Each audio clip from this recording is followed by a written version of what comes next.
8:54 hemos invitado a 3 analistas políticos. Uno de ellos es el experimentado Luis Núñez, que en su momento fue director del Centro Carter y que vino a nuestro país ese título, donde felizmente para nosotros se quedó a vivir.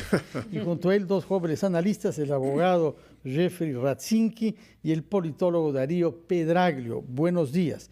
Luis Núñez, ¿qué cosa significa en el Perú en estas circunstancias cambiar de primer ministro y aparentemente de varios ministros?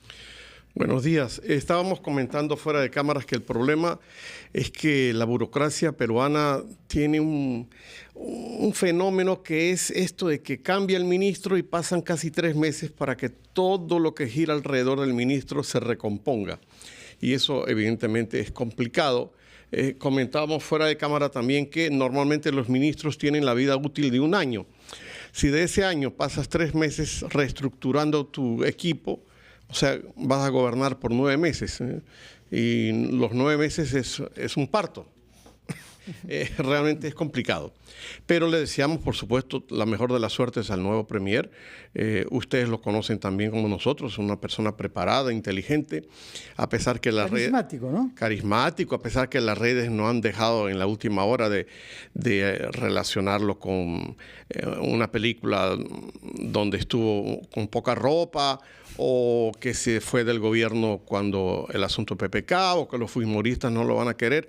Siempre nos ponemos del lado del vaso medio vacío. Yo creo que deberíamos pensar con optimismo en que va a ser un elemento complementador del presidente. No será el primer actor que ocupa un cargo político. Ronald Reagan podría dar fe de lo mismo, por ejemplo. Y en el fondo, Patricia, entre el actor y el político hay una brecha bastante corta, ¿no? Porque en los últimos días hemos visto varios políticos actuando.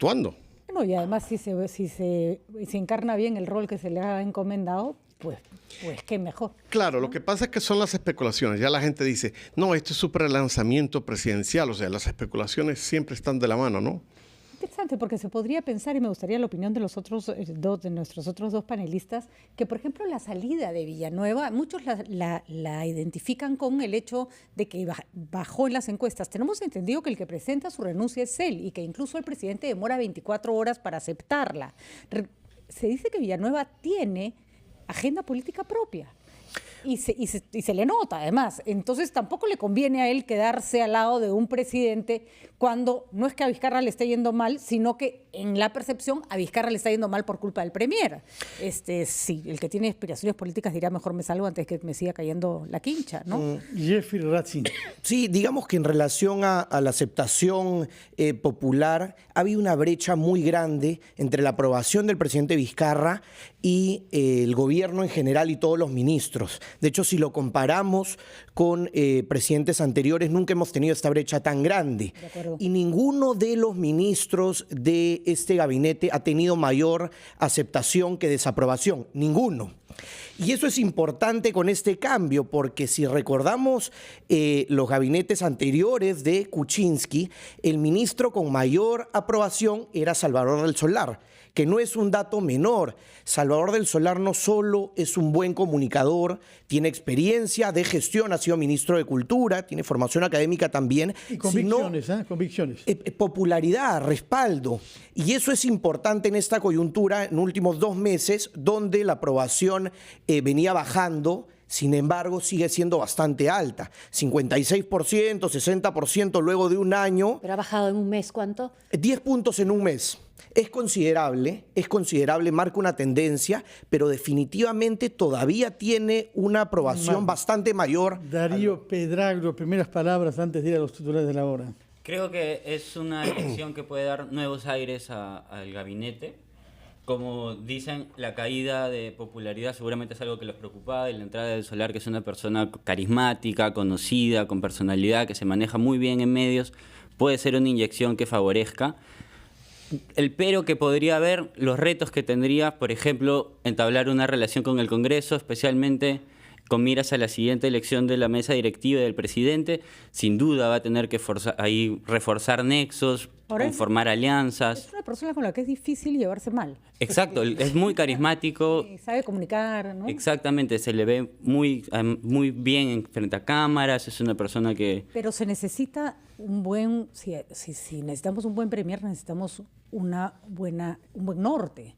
De nada va a servir el pobre Salvador del Solar, tampoco puede hacer magia si es que el presidente no decide por dónde quiere ir, ¿no? Sin duda, y en ese sentido creo que no se puede limitar solo a la dinámica fujimorismo-antifujimorismo, sino tiene que haber un paso más, y especialmente ya va a cumplir un año de gobierno Vizcarra, entonces tiene que ya mirar la gestión, la reconstrucción, la reactivación de la economía, son puntos que van a tener que enfocarse y que van a ayudar Veremos con calma eso después de los titulares de la hora, después de estas primeras intervenciones. Vamos a la pausa y regresamos con nuestros 3 invitados.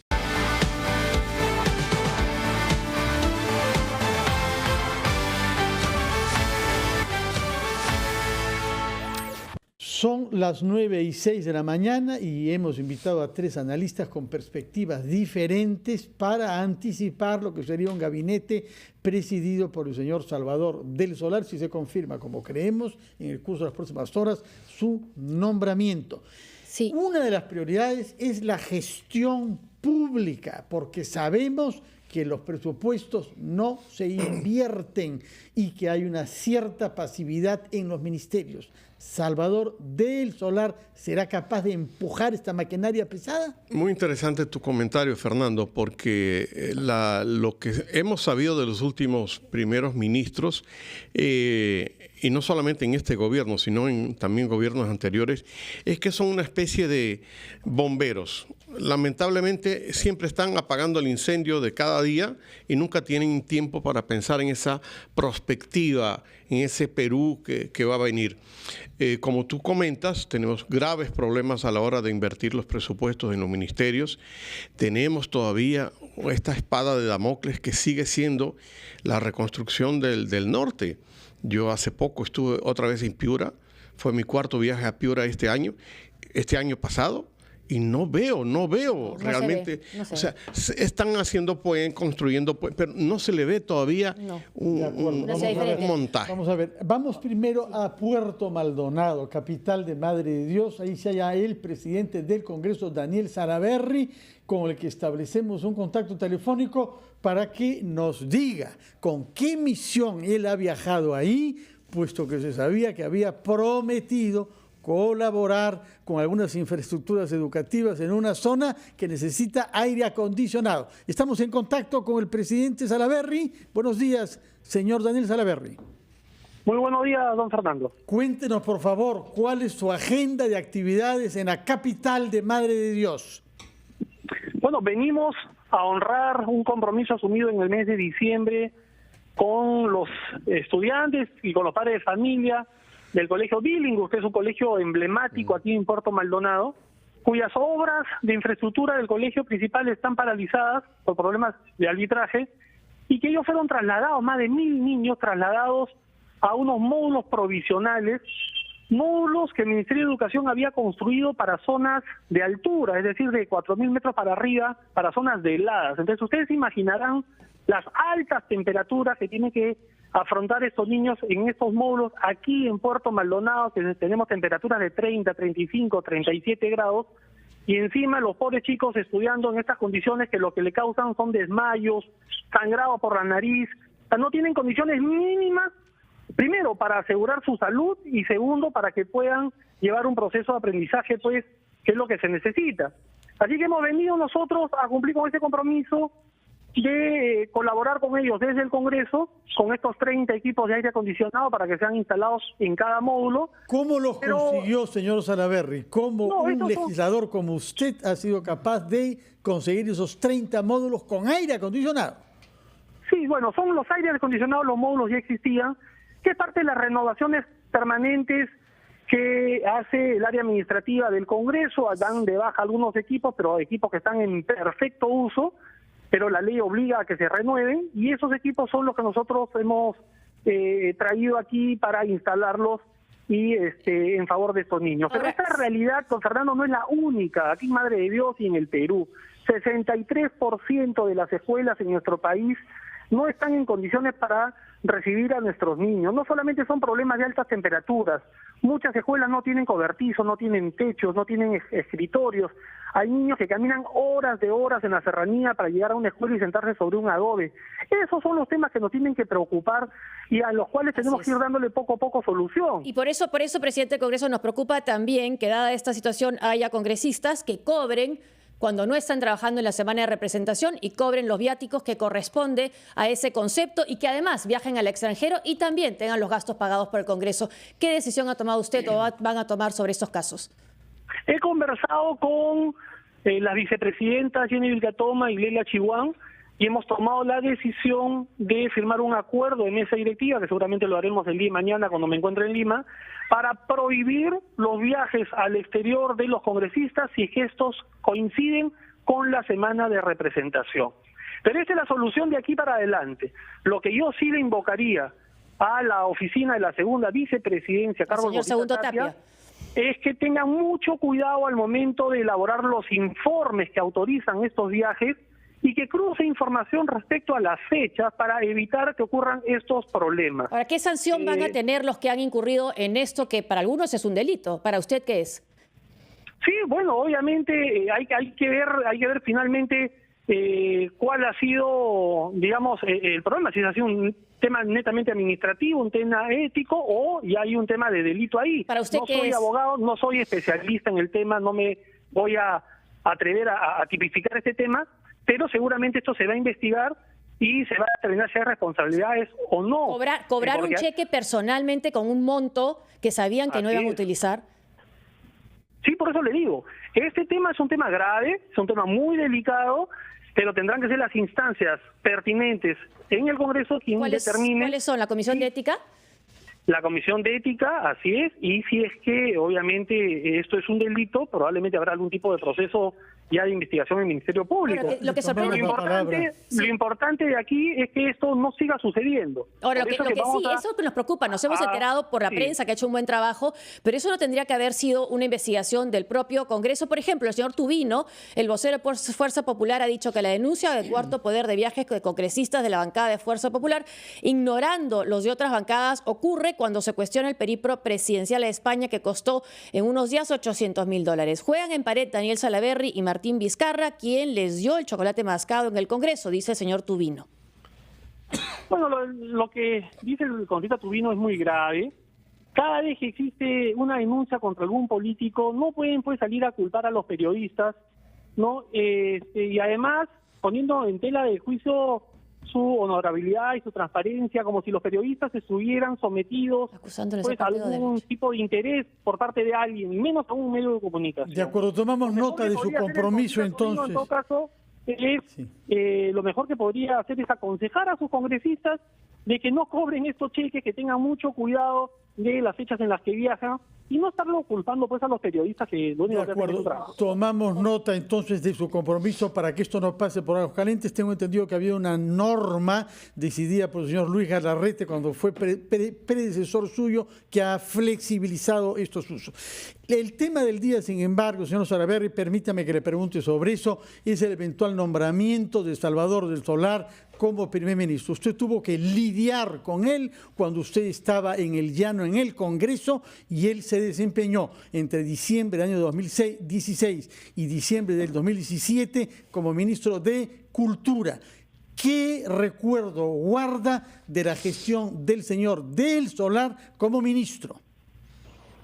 Don Fernando, de confirmarse esta noticia, más allá de recordar lo que el señor del Solar hizo, es invocarle a que pueda armar un equipo, un gabinete que finalmente sea un gabinete que dé soluciones a los problemas serios que tiene el país, en diversos sectores. ¿En qué sectores espera cambios, señor Salaverry? Mire, estoy constatando el día de hoy las condiciones en las que se encuentran los colegios en el Perú. Por otro lado, el tema de salud, gravísimo. Ayer tuve una reunión con las más altas autoridades de Madre de Dios, el gobernador, las autoridades policiales, las Fuerzas Armadas, y estaban preocupadísimos de, por ejemplo, el Ministerio de Salud le está bajando de categoría a algunos centros de salud, que son los únicos que pueden atender partos en ciertas zonas que están muy alejadas de la ciudad y que son a las que acuden las madres gestantes de las comunidades. Al bajarle de categoría les prohíben, por ejemplo, que atiendan partos. ¿Quién va a atender a estas madres? Son de ese tipo de decisiones administrativas que parecen sencillas, que tienen un impacto en las familias en nuestro país, en el tema de vivienda, en el tema de reconstrucción. O sea, varios Son cambios. muchos los temas los que hay que abordar, y lo importante aquí es que, en caso de concretarse la decisión de Salvador del Solar, pueda él convocar a profesionales que realmente quieran jugársela por el país y quieran empezar a tomar decisiones. ¿Y va a ser más fácil, cree usted, para este gabinete tratar con el Congreso? Porque cuando Salvador del Solar fue ministro, fue parte de un gabinete al que le fue muy difícil tratar con el Congreso en ese momento. ¿Cree usted, y usted era incluso parte de Fuerza Popular en esa situación, ¿cree usted que las cosas van a ser diferentes? ¿Adelanta un voto de confianza que no va a ser difícil de conseguir? Bueno, por parte del Congreso y desde la presidencia del Congreso, nosotros le hemos dado un giro a estas relaciones y hemos empezado a construir una relación de cooperación, de respeto mutuo con el Ejecutivo, bajando el ruido político que le hace mucho daño al país y que no permite entendernos y escucharnos. Así es que de nuestra parte habrá la mejor voluntad para poder trabajar en conjunto, para poder darle solución a estos problemas. La gente Muchas ya está gracias. harta de los problemas, lo que quieren son soluciones. Pero permítame, por favor, un minuto, porque el día de ayer me he enterado de un hecho gravísimo aquí en Madre de Dios. En parte del operativo que hay en la zona de La Pampa, la policía, las Fuerzas Armadas, la Fiscalía, lograron detener a 7 delincuentes con armas largas, con pistolas, en fin, con explosivos, que son producto de una organización criminal que es el brazo armado de esta minería ilegal. Ahora, bueno, pues estos 7 delincuentes han sido liberados por una jueza del primer juzgado de investigación preparatoria de la Corte Superior de Madre de Dios, puestos en libertad, con comparecencia solo restringida. Bueno, realmente muchas gracias por esa información, vamos a darle seguimiento. No puede seguir ocurriendo. No, por supuesto que no, señor Salaverry. Liberando delincuentes, gracias. No, señor Salaverry, ¿está todavía ahí? Sí. Sí, ¿cuándo van a estar cuándo se van a reconformar las comisiones? Bueno, estamos esperando, hemos tenido el pleno mujer, luego hemos tenido los procesos de la Comisión de Ética en el caso de Mamani y la interpelación al ministro del Interior, que bueno, no fue admitida, y en las próximas sesiones del pleno vamos a agendar este tema. Muchas gracias, señor Salaverry. Tomamos nota que se haya en Madre de Dios para honrar una promesa, nos ha dicho, aportar sistemas de aire acondicionado a niños que se hallan bajo altas temperaturas en módulos que no tenían aire acondicionado. Muchas gracias y que tenga una fecunda estadía en Madre de Dios. Desde ya, lo que nos ha dicho sobre estos delincuentes liberados me parece útil que el Perú entero lo sepa. Que tenga buenos días. 9:17, hacemos una pausa. Retomamos nuestra entrevista con los analistas para dar una visión general al tema de Salvador del Solar, eventual primer ministro.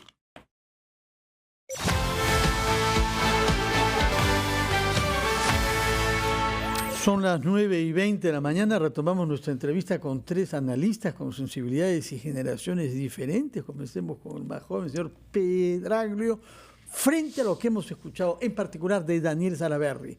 Graves deficiencias en la salud, en la educación, en la justicia y en la seguridad ciudadana. Una banda de delincuentes actuando en La Pampa con armas de guerra, liberados por una jueza en Madre de Dios.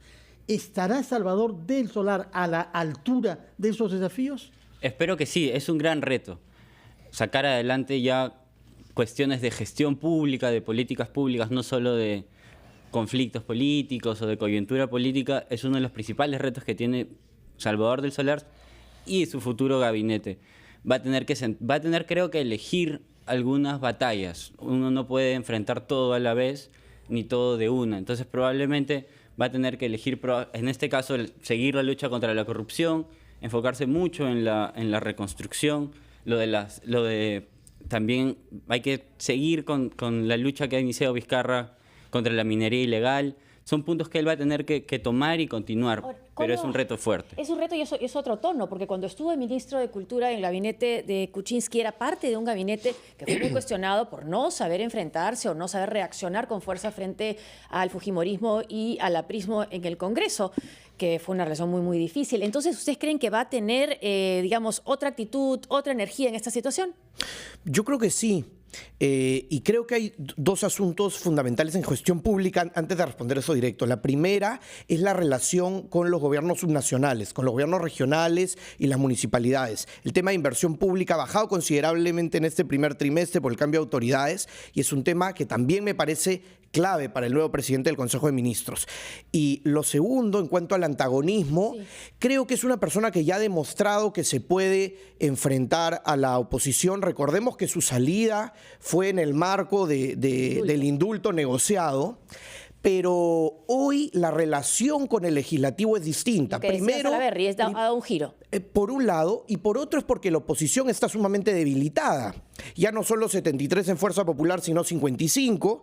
Y digamos que esta oposición más débil también le permite de entrada, por lo menos, un terreno distinto al que tenían los ministros en la época de Kuczynski. Pero un asunto clave va a ser si se mantiene la caída en la popularidad, en la aceptación del presidente Vizcarra, van a tener que elegir una o dos nuevas banderas de acá al fin del gobierno. ¿Cuáles son las banderas? Las que han elegido inicialmente son el tema anticorrupción y reforma política. Y han sido las dos únicas hasta el momento. Van a tener que elegir una o dos y sobre eso basar su gestión. No van a poder abrir el espectro a 5 o 6 temas y creo que eso va a ser también fundamental. Establecer en las primeras semanas cuáles son los asuntos prioritarios. No cabe ninguna duda, y esto está dirigido a nuestro amigo Luis Fernando Núñez, que necesitamos aumentar la inversión, no solo la pública, sino sobre todo la privada, que es mucho más importante. Y en este momento el principal proyecto minero del Perú, que es Las Bambas, no puede sacar cobre a la costa porque hay una carretera bloqueada desde hace días y días y no se soluciona. Petroperú, el lote que produce una tercera parte de nuestro petróleo, ha estado cerrado durante meses y ha tomado meses resolverlo. Tenemos la parálisis en proyectos de inversión. Sin eso no hay trabajo, no hay impuestos que se puedan pagar, no hay desarrollo del país. ¿Tiene capacidad Salvador del Solar para liderar una política que favorezca la inversión? A pesar que yo no soy congresista, yo sí le daría el voto de confianza para tratar de hacer esa capacidad que tiene que ver con estos proyectos públicos y privados que están bien paralizados. Ahora, no quisiera dejar de lado la intervención del señor Salaverry para llevar una reflexión a la mesa que podrá ser motivo de otra discusión en otro momento. ¿Para qué sirve la semana de representación? No solamente porque coincide con viajes al exterior.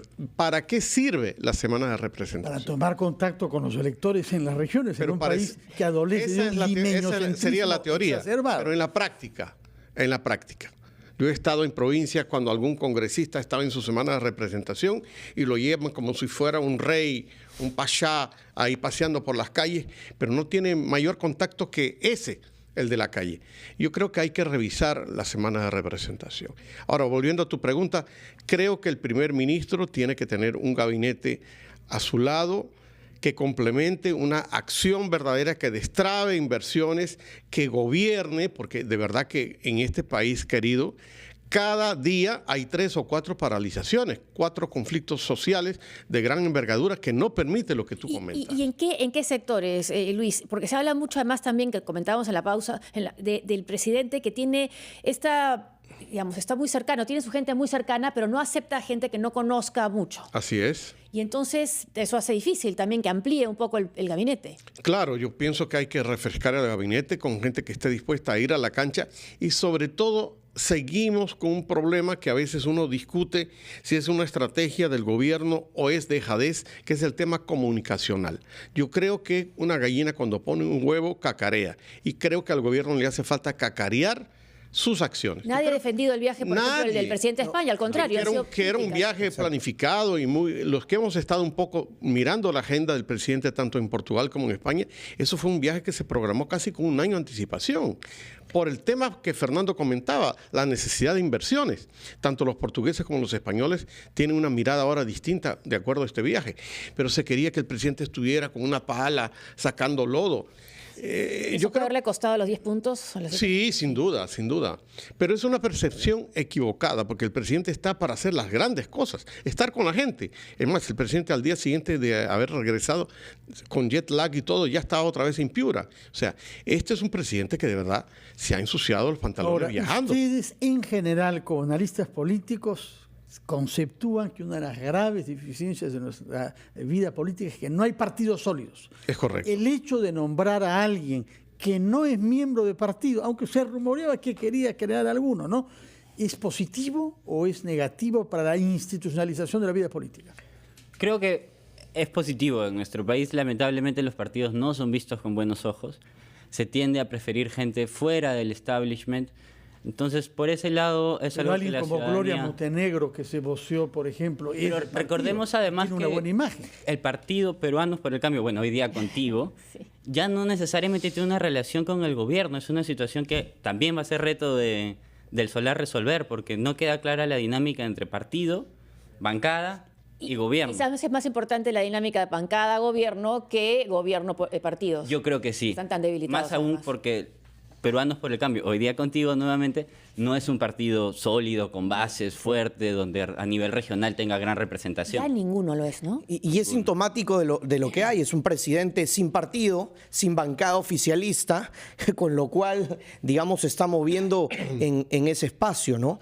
Pero en todo caso, lo que sí va a ser muy importante es la relación que mantenga y cómo haga su estrategia con la relación con el legislativo. La bandera, ¿cuál debe ser la bandera? Exactamente. ¿Cuál va a ser la bandera para poner esos temas en agenda? Con el tema anticorrupción le funcionó y con reforma política, bueno, lo llevó al referéndum, pero relativamente le funcionó. Pero eso ya se está agotando como temas. Claro que sí. No obstante, lo de Odebrecht va a estar presente en los próximos meses, ¿no? Palabras finales de Luis Núñez, y que no sea sobre Venezuela porque nos llevaría lejos, y estamos todos de acuerdo, del horror y su expresión sombría en este apagón de varios días en Venezuela. Volviendo al tema, a mí me parece muy importante esta reflexión última. Debe haber, lamentablemente, como explica mi colega politólogo, no tenemos un sistema de partidos sólidos, pero debería haber una relación muy intensa y muy fructífera entre partido, bancada y gobierno. Esperemos que el próximo gobierno, dentro de un par de años, consiga tener una bancada que sintonice con la gente y la bancada sintonice con el gobierno. Luis Fernando Núñez, muchas gracias por haber ustedes. culminado, y lo llamaremos pronto para hablar sobre Venezuela, en donde las cosas no cesan de agravarse en perjuicio del pueblo. Será una semana decisiva. Ojalá que así sea. Muchas gracias y buenos días. 8:29, pausa y regresamos. Nunca se dice.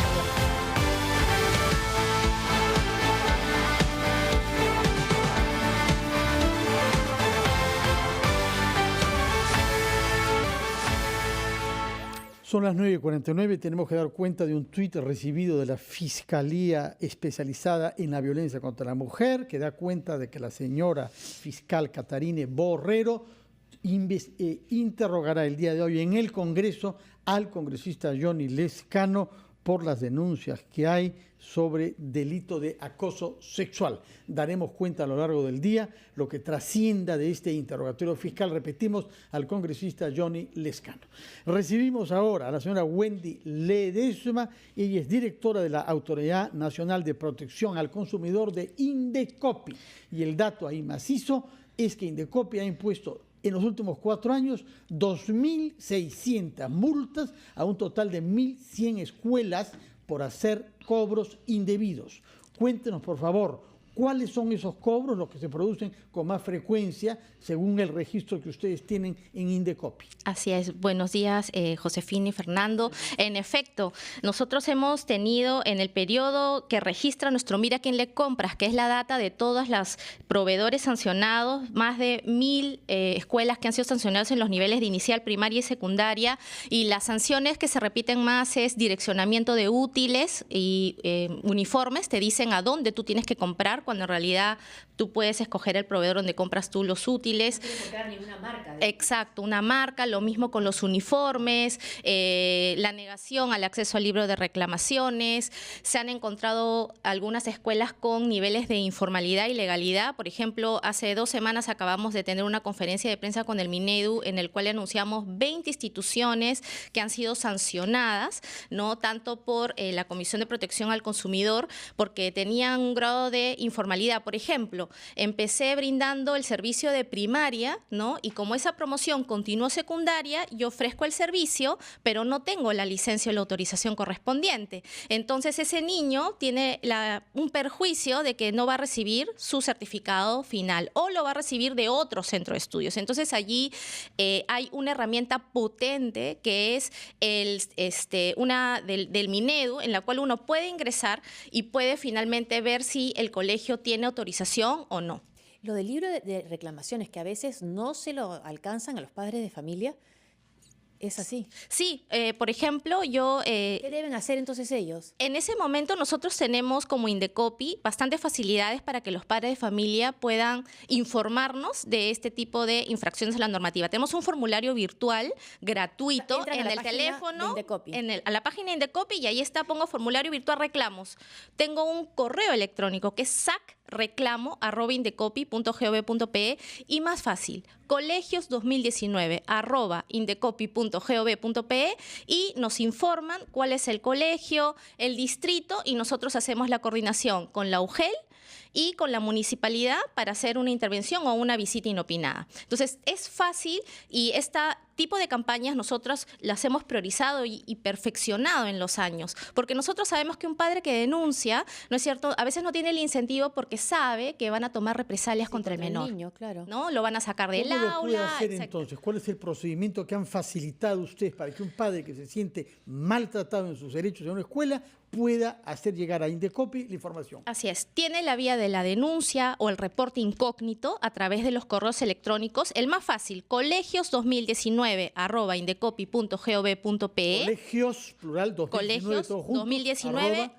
@indecopi.gov.pe. De acuerdo. Y ustedes contestan todos los correos electrónicos que reciben. Nosotros recibimos todos los correos electrónicos, hacemos el mapa de la supervisión, que de por sí esa planificación nosotros la hacemos desde el año anterior, sumamos esos colegios y hacemos una visita inopinada o una visita ya con la municipalidad, ¿no es cierto? Y hacemos la intervención de forma inmediata con la UGEL. De esas dos, perdón, adelante. No, solamente si sabe el papá o la mamá que su queja llegó a ustedes, ¿ustedes le responden?